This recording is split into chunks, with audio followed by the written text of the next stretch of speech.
Are you able to see the screen? Yes, ma'am. Okay, if you have any problem regarding yesterday's topic, you can ask me. अगर आपको कल के topic से related कोई भी दिक्कत आई है तो आप लोग पूछ सकते हैं. No, ma'am, no problem. Okay. Okay. तो कल हमने पढ़ा था किस तरीके से वहाँ पर चीज़ें सिचुएशन जो है आ रही थी एग्रीकल्चर वर्सेस इंडस्ट्री में, और क्या कहाँ पर एग्रीकल्चरल सेक्टर को कम इम्पोर्टेंस दी जा रही थी, और कौन सा प्लान था जिसके अंदर उसको इम्पोर्टेंस मिली और बोला गया कि आप ज़्यादा ध्यान दीजिए एग्रीकल्चर उस पर, क्योंकि इंडिया एक एग्रीकल्चरल बेस्ड कंट्री है. अब इसको आगे पढ़ेंगे हम. बाकी कुछ लोगों का विचार था कि एक ड्रास्टिक चेंज की ज़रूरत है हमारे इंडस्ट्रियल प्रोडक्शन के अंदर. ठीक है. और इस यही एक चीज़ होगा जिससे हम निकल सकते हैं पोवर्टी पोवर्टी से बाहर. ये सॉरी, हाँ हमें पब्लिक वर्सेस प्राइवेट सेक्टर पे थे. सॉरी. ओके. यहाँ पर एक मिक्स्ड मॉडल जो है वो अपनाया गया था, और ये मिक्स्ड मॉडल जो है ओपन था क्रिटिसिज्म के लिए, दोनों ही तरफ से, लेफ्ट और राइट जो थे उनकी तरफ से. ठीक है.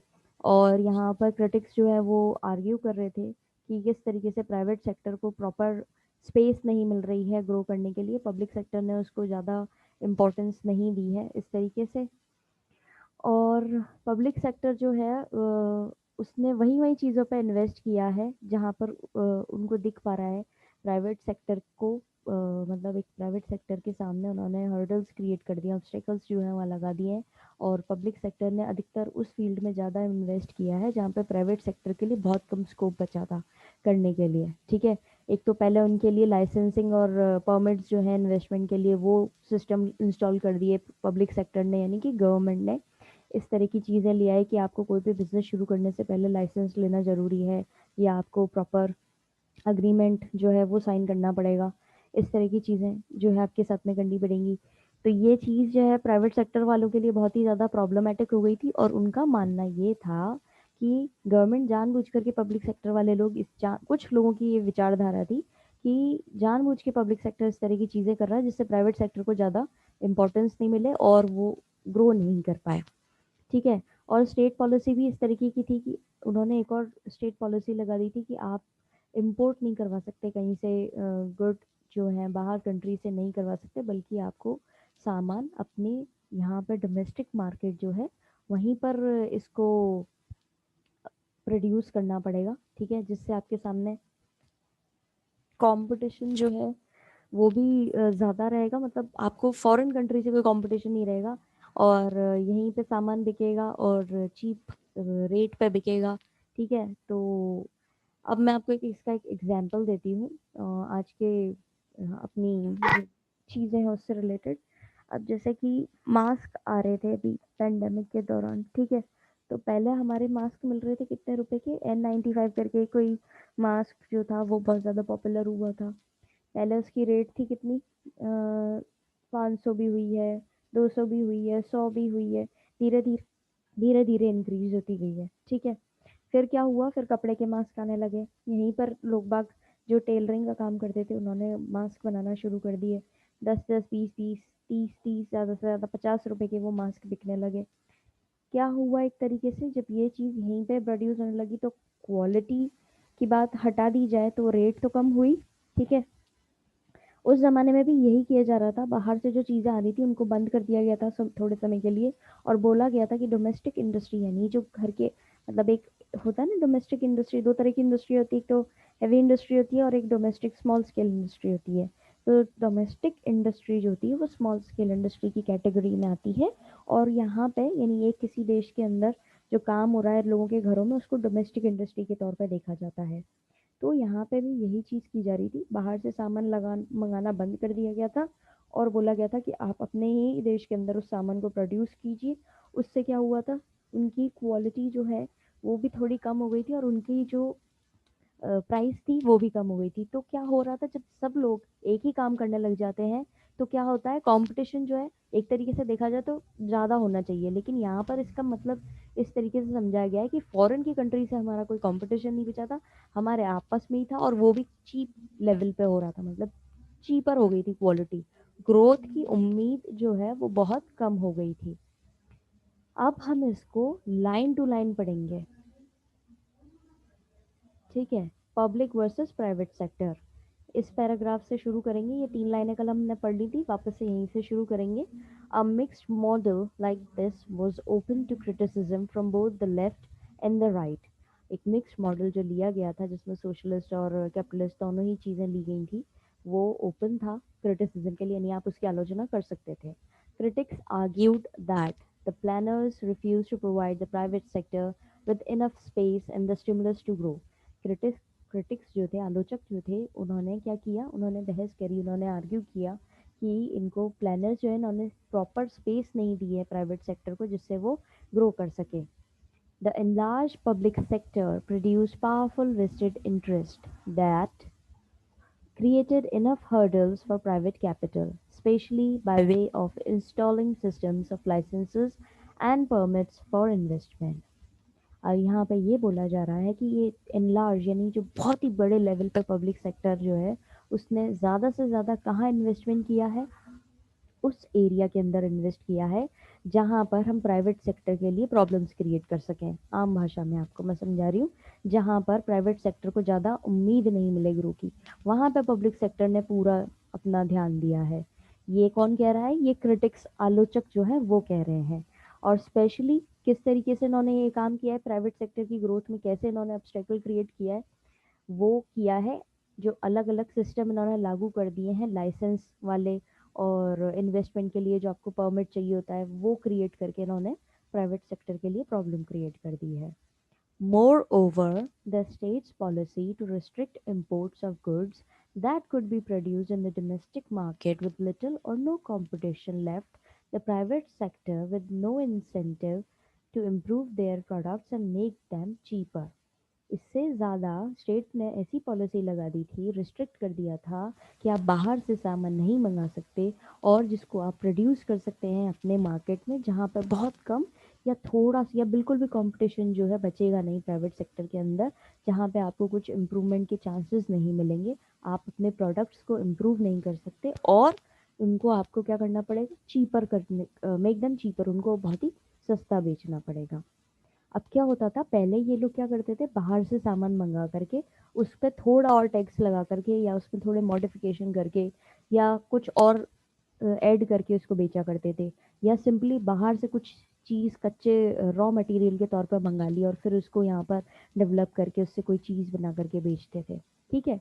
इसके लिए मैं आपको एक और एग्जांपल देती हूँ, जैसे कि अगर हमारे देश के अंदर अभी जैसे मेड इन इंडिया का कॉन्सेप्ट बहुत ज़्यादा चल रहा है, ठीक है। पहले क्या था, पहले ऐसा कुछ नहीं था, बाहर के चाइना से अधिकतर ज़्यादा मोबाइल आ रहे थे, और टेक्नोलॉजिकल बेसिस पे बोले तो कई सारी चीज़ें आ रही थी इंडिया के अंदर, और बहुत सस्ते रेट पे वो बहुत ज़्यादा फीचर्स प्रोवाइड करा रहे थे, ठीक है।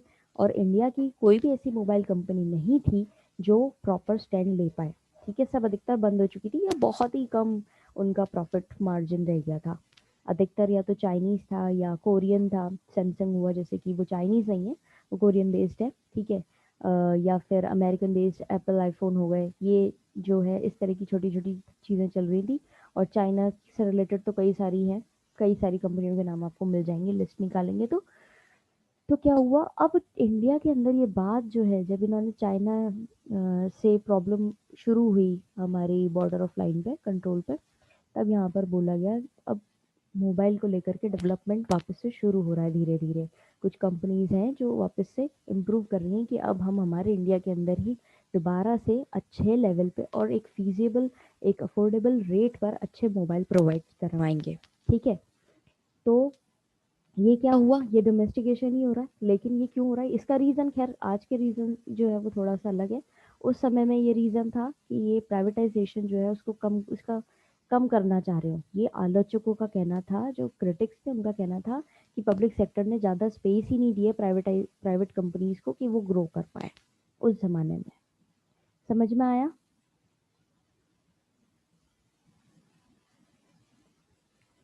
अभी तक जो भी मैंने पढ़ाया वो समझ में आया? Yes, ma'am. ठीक है, Yes, ma'am. Okay. Then the state controlled more things than were necessary and this led to inefficiency and corruption. अब क्या हुआ, आलोचकों का कहना ये भी था कि स्टेट जो है वो ज़रूरत से ज़्यादा चीज़ों को कंट्रोल कर रही है, जिनकी मतलब नेसेसिटी से ज़्यादा ज़रूरतों को ये कंट्रोल कर रही है। इसके कारण क्या हुआ है, काम करने के तरीके में इनएफिशिएंसी आई है और करप्शन भी बढ़ा है। इन्होंने रीजंस मेंशन नहीं करे हैं कि करप्शन कैसे बढ़ा है, लेकिन इनएफिशिएंसी ज़रूर आ गई है।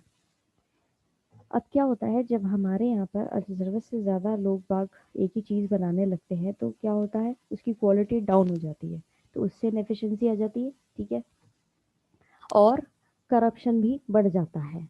अब करप्शन कैसे बढ़ता है, उसके एग्जांपल अगर हम देखें तो जैसे कि आप अपने प्रोडक्ट्स यूज़ कर रहे हैं, ठीक है, उसका करप्शन का चलो एक अच्छा एग्जांपल देती हूँ कि आपके जैसे आप शैम्पू यूज़ करते हैं रोज़मर्रा की ज़िंदगी में, तो पहले एक कंपनी इस्टेब्लिश हुई, फिर 2 कंपनियाँ इस्टेब्लिश हुई, फिर 3 हुई, फिर 4 हुई।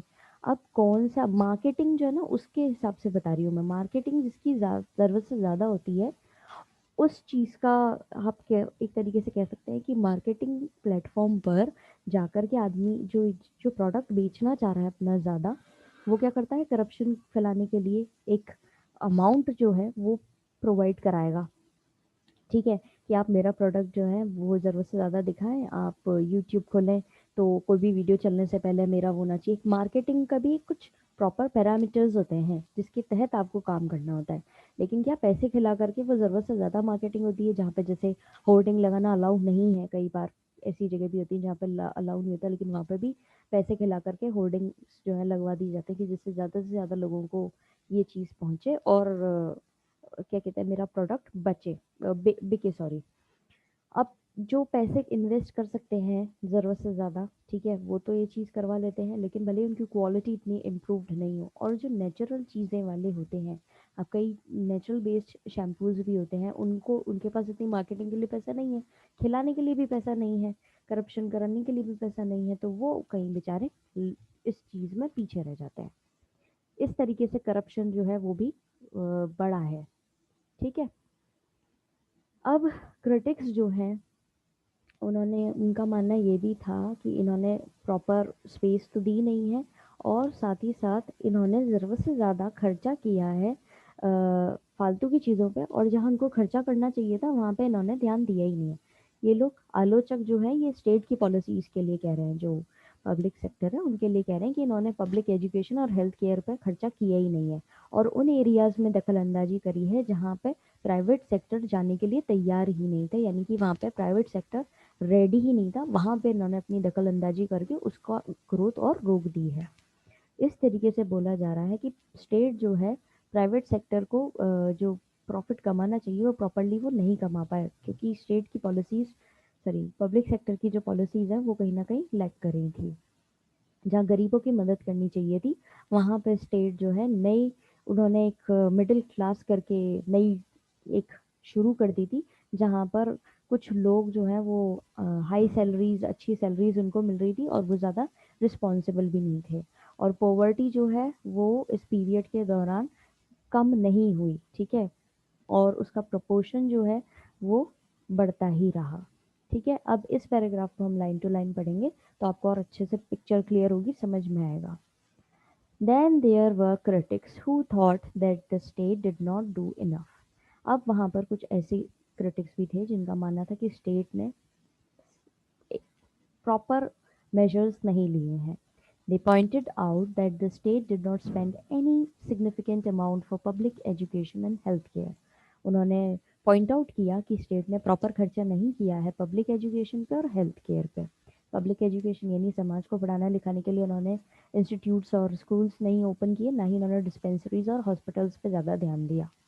The state intervened only in those areas where the private sector was not prepared to go. State ने सिर्फ वहीं उन्हीं एरियाज में दखलंदाजी दी जहाँ पे प्राइवेट सेक्टर तैयार ही नहीं था फेस करने के लिए। Thus the state helped the private sector to make profit. इसीलिए प्राइवेट सेक्टर जो है उसको प्रॉफिट बनाने के लिए मौका मिला। ये कैसी लाइन है, ये तो इससे रिलेट ही नहीं कर रही है। स्टेट ने उन्हीं एरियाज में दखल अंदाजी दी जहाँ पे वो प्राइवेट सेक्टर जाने के लिए नहीं था, और इसीलिए इसको प्राइवेट सेक्टर को प्रॉफिट बनाने के लिए मिला। ये कॉन्ट्राडिक्टरी लाइन है, इसको आप हटाएंगे।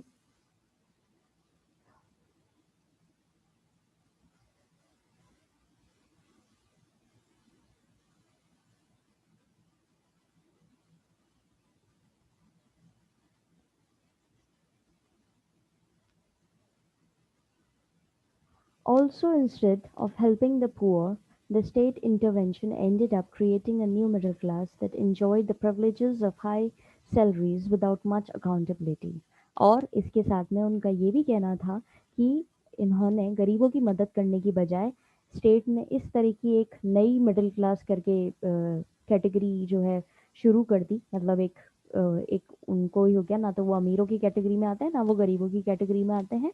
एक नई कैटेगरी शुरू हो गई थी मिडिल क्लास करके, जो जिनको तनख्वाह तो बहुत अच्छी मिल रही थी और लेकिन वो ज़्यादा रिस्पॉन्सिबल भी नहीं थे। Poverty did not decline substantially during this period. Even when the proportion of the poor reduced, their numbers kept going up. गरीबी जो है वो बहुत ज़्यादा अमाउंट में नहीं कम हुई, बल्कि उसका प्रोपोर्शन जो है वो इंक्रीज हुआ, नंबर जो है वो बढ़ते ही रहे। ठीक है, समझ में आया? इस पैराग्राफ के अंदर कोई प्रॉब्लम आई है या इस टॉपिक के अंदर कोई प्रॉब्लम आई है तो अभी आप पूछ सकते हैं। No, No, ma'am. ma'am. No problem. Clear है It is सब कुछ? clear. चलिए ठीक है। Yes, ma'am. Yes, ma'am. अब मेजर आउटकम्स यानी मेजर रिजल्ट जो इन्होंने अभी तक किया उसके क्या इनको रिजल्ट्स मिल रहे थे वो देखेंगे। तीन चीज़ें जो हैं वो तीन ऑब्जेक्टिव्स लेकर के ये चल रहे थे इंडिपेंडेंट इंडिया के। ठीक है, वो पहला था land reforms did not take place effectively in most part of the country. Land reforms यानी जो ज़मींदारों से ज़मीन लेकर के बंटवारा किया गया था, डिस्ट्रीब्यूशन किया गया था, वो प्रॉपरली नहीं हुआ। ठीक है, थर्ड, इफेक्टिवली काम नहीं कर पाया कई हिस्सों में कंट्रीज़ के। Political power remain in the hands of land owning classes, यानी कि पॉलिटिकल पावर जो पॉलिटिक्स में थे वो उन्हीं लोगों के, मतलब उन्हीं लोग, वही लोग लीडर बन रहे थे जिनके पास में ज़मीन थी। ठीक है, जो रिच लोग थे वही पॉलिटिकल पार्टीज में हिस्सा ले रहे थे। और बिग इंडस्ट्रियलिस्ट जो थे वो अभी भी बेनिफिट कमा रहे थे। ठीक है, और जबकि गरीब लोग जो है वो अभी भी जूझ रहे थे और गरीबी कम नहीं हुई थी। ये तीन चीज़ें जो हैं उनके सामने निकल के आ रही थी। ठीक है, जो शुरुआत में इनिशिएटिव्स लिए गए थे, यानी शुरुआत में जो काम किया गया था वो बेसिकली किसके लिए था? उनके गोल्स क्या थे? हमें इकोनॉमिक डेवलपमेंट करना है और हमारे जो भी सिटीजन्स हैं उनको अच्छे से तरीके से रखना है, एजुकेशन के टर्म्स में हो या हेल्थ के टर्म्स में हो। ठीक है, शुरुआत में जो डायरेक्शंस दिए गए थे इनको वो तो प्रॉपरली ये लोग फॉलो कर रहे थे, लेकिन धीरे धीरे ये एक प्रॉब्लम बन गई, पॉलिटिकल प्रॉब्लम बन गई। और जिनको फ़ायदा हो रहा था, ठीक है, शुरुआती तौर पे वो पॉलिटिकली पावरफुल बनते जा रहे थे और जो हमें डिज़ायर्ड हमारी इच्छाएं जो थी, हमारा जो ये तरीका था, ऑब्जेक्टिव्स जो थे वो पूरे नहीं हो पा रहे थे।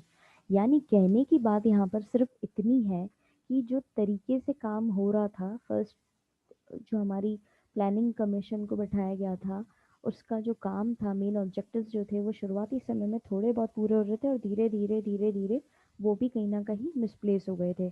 और जो भी इन्होंने मेजर्स लिए थे, जैसे कि ज़मीन को बांटना, क्योंकि क्या होता था, ज़मींदार लोग जो होते थे वही पॉलिटिकल पार्टीज में लीडर्स के तौर पे होते थे। अब पॉलिसीज़ उनके खिलाफ बनाई जाती थी एक तरीके से, तो वो इस चीज़ को सपोर्ट ऑफिशियली तो कर देते थे लेकिन प्रैक्टिकली वो इम्प्लीमेंट नहीं हो पाता था। अब उनसे ज़मीन लेकर के बेच करके मतलब और मतलब और लोगों को ज़मीन दी जा रही है, वो उनको बर्दाश्त थोड़ी होगा। तो वो क्या करते थे, अपनी ज़मीनों को अपने रिश्तेदारों के नाम पे दे देते थे। एक पर्टिकुलर पैरामीटर होता था कि भाई आपको इतनी से इतनी जो गज की ज़मीन है या जो भी उनका उस समय में रेशो रहा है, या उन्होंने एक लिमिट जो दे रखी है, उसके अलावा अगर उनके पास में कोई भी ज़मीन होती थी तो वो अपने रिश्तेदारों के नाम कर देते थे कि हाँ इतने से इतनी ज़मीन जो है, जैसे कि अपने आज के इसमें देखें तो अपने 5 लाख से कम अमाउंट अगर कोई कमा रहा है तो वो इनकम टैक्स की कैटेगरी में नहीं आता, उसको इनकम टैक्स पे नहीं करना होता। और 5 लाख से इंक्रीज होते ही इनकम उसको कुछ परसेंट इनकम टैक्स पे करना पड़ता है। तो उस ज़माने में भी ये होता था कि आपके पास में अगर इतने बीघा ज़मीन है या इतने गज ज़मीन है, तब तो आपकी ज़मीन आपकी ही रहेगी। लेकिन अगर उससे थोड़ी सी भी ज़्यादा होती है, एक पर्टिकुलर नंबर से ज़्यादा आपके पास में ज़मीन है, तो वो सरकार ले लेगी और अपने हिसाब से लोगों को बांट देगी। तो इससे बचने के लिए ज़मींदारों, क्योंकि अब पॉलिसी बनाने वाले कौन लोग थे?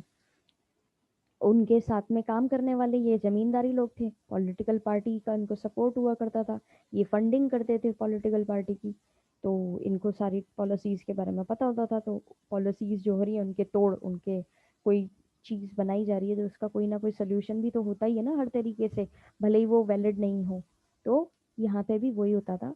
तो इस चक्कर में लैंड रिफॉर्म्स जो है वो पूरी तरह से प्रॉपरली काम नहीं कर पाते थे, और पॉलिटिकल पावर उन्हीं के पास में रहती थी जो पैसे वाले होते थे, जिनकी जो जमींदार क्लास को बिलोंग करते थे, और बड़े इंडस्ट्रियलिस्ट जो होते थे वो पैसे पे पैसा कमाए जा रहे थे, और गरीबी जो है वो हट नहीं पा रही थी। समझ में आया बेसिक? Yes, ma'am. तो अब हमारे पास में ज़्यादा समय नहीं बचा है, इसको हम प्रॉपरली अपने मंडे को शुरू करेंगे। मैं आपको एक छोटा सा इंट्रो भी दे रही थी, वो भी दे दिया है, आगे जाके हम इसको कंप्लीट करेंगे। तब तक अगर आपको इस चैप्टर में या इस टॉपिक में कोई भी प्रॉब्लम आती है तो मंडे को हम आपके प्रॉब्लम्स डिस्कस कर लेंगे क्लास शुरू होने से पहले। ठीक है? Okay, ma'am. Okay, now I am Okay, ma'am. Sending you link for your another class. Okay? Thank you, ma'am. हाँ जी, वेलकम।